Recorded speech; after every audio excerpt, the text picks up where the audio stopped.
প্রথম থেকে বিরোধিতা করেছে রাজ্যের শাসক দল তৃণমূল কংগ্রেস এই এসআইআর নিয়ে, কিন্তু শেষ পর্যন্ত এসআইআর আর রুখতে পারেনি তৃণমূল। তাই এবার লোক খেপাতে পথে নেমে গিয়েছে তৃণমূল কংগ্রেস।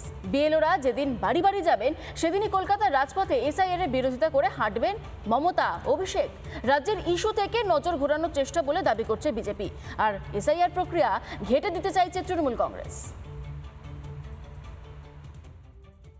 घेराव कर्मसूची करेंगे, पूरा घेराव होगा, पूरा आंदोलन होगा, हम नाम काटने नहीं देंगे। মমতার এত হম্বিতম্বি কোনো কাজেই এলো না। বাংলায় এসআইআর আটকাতে পারেনি মমতা ব্যানার্জি, আটকাতে যে পারবেন না তা অবশ্য আগেই জানতেন, আর তাই লোক খেপানোর খেলাও শুরু করেছিলেন। 4 নভেম্বর থেকে বাড়ি বাড়ি যাবেন বিএলওরা। ওই দিনই রাস্তায় নামতে চলেছেন মমতা, অভিষেক। দেশের 12টি রাজ্য এবং কেন্দ্রশাসিত অঞ্চলে এসআইআর ঘোষণা করেছে নির্বাচন কমিশন। বিরোধিতা হচ্ছে একমাত্র বাংলাতে। অনুপ্রবেশকারীদের প্রতি এত দরদ মমতার। এই পথে নামার মূল উদ্দেশ্য হচ্ছে বাংলার যেটা আসল ইস্যু, চাকরি নেই, পরিযায়ী শ্রমিক হিসেবে অন্য রাজ্যে যাওয়া, একের পর এক দুর্নীতি, ইট বালি সিমেন্ট পাথর কয়লা গরু কিচ্ছু বাকি রাখে নেই, এরা সব নষ্ট করে দিয়েছে। এর থেকে দৃষ্টি ঘোরানোর জন্য এসআইআরকে সামনে ব্যবহার করছে মমতা বন্দ্যোপাধ্যায় এবং তার দল।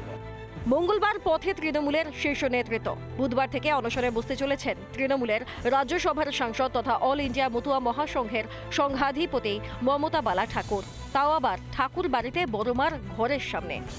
2002 সালের পরে যে ডেটটা তারা ধরেছে তাতে আমাদের লোকের প্রচুর মানুষের ভোট থাকে। অল ইন্ডিয়া মতুয়া মহাসংঘ আজকে মিটিং করে সিদ্ধান্ত হয়েছে যে আমরণ অন্বেষণে আমরা 5 তারিখ থেকে ঠাকুর বাড়িতে বড়মার ঘরের সামনে তারা সেখানে ধর্নায় আমরণ অন্বেষণে আমরা সেটা বলবো।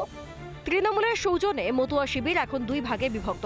মমতা বালা যাই বলুন, সিএএ এবং এসআইআরকে সাধুবাদ জানাচ্ছে মতুয়াদেরই সিংহভাগ। অনশন করবেন সেটা তার ব্যক্তিগত ব্যাপার। মতুয়া ভোট বাদ দেবে এটা একটা বাহানা দিয়ে একটা আন্দোলন করতে হবে। মূলত রোহিঙ্গাদের ভোট এবং মৃত ভোট এবং অনুপ্রবেশকারীর ভোট বাদ যাবে, এটাই তাদের গাত্রদাহ। মতুয়াদের উপর চাপিয়ে দেওয়া হচ্ছে, মতুয়াদের ভোট বাদ যাবে। কলকাতার রাস্তায় নেমে মানুষকে কি বোঝাবেন মমতা, অভিষেক? বাংলার মানুষও তো এসআইআর চায়। নিজেদের অধিকার বাংলাদেশি অনুপ্রবেশকারীদের সঙ্গে ভাগ করে নিতে কেউ চায় না। মমতা যতই ভোট ব্যাংক বাঁচানোর চেষ্টা করুন, বাংলায় মানুষই জবাব দেবেন। রিপাবলিক বাংলা। নানা ধরনের কন্টেন্ট দেখার জন্য লাইক করুন, শেয়ার করুন আমাদের ফেসবুক পেজ, সাবস্ক্রাইব করুন আমাদের ইউটিউব চ্যানেল।